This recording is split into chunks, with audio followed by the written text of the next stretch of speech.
এটি হচ্ছে ভারতের প্রেসক্রিপশন লীগ, এটি হচ্ছে ভারতের RSS লীগ, এটি হচ্ছে নরেন্দ্র মোদী লীগ। এই আওয়ামী লীগ দেশকে অস্থিতিশীল করার জন্য এখন নিজেরা নাম ধারণ করেছে কলকাতা লীগ, আগরতলা লীগ এবং ত্রিপুরা লীগ। তারা কলকাতা থেকে, আগরতলা, ত্রিপুরা থেকে ভারতের প্রেসক্রিপশনে আবার বাংলাদেশে মাথাচাড়া দেওয়ার চেষ্টা করছে।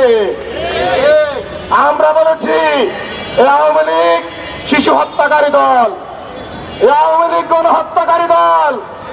এর আগে 1972 থেকে 75 পর্যন্ত আওয়ামী লীগ দেশে 30,000 মায়ের বুক খালি করেছে।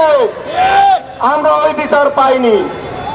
আমরা স্পষ্ট করে বলতে চাই, 24 জুলাই আন্দোলনে যে গণহত্যা চালিয়েছে তারপর থেকে আওয়ামী লীগের ব্যাপারে আমরা আর কোনো ছাড় দিব না। আমাদের দাবি আওয়ামী লীগকে নিষিদ্ধ করতে হবে, আওয়ামী লীগের গণহত্যার বিচার করতে হবে। আওয়ামী লীগ নিয়ে বর্তমান সরকারের যে নতজানু আচরণ, আমরা তার নিয়ে সন্দেহ পোষণ করি।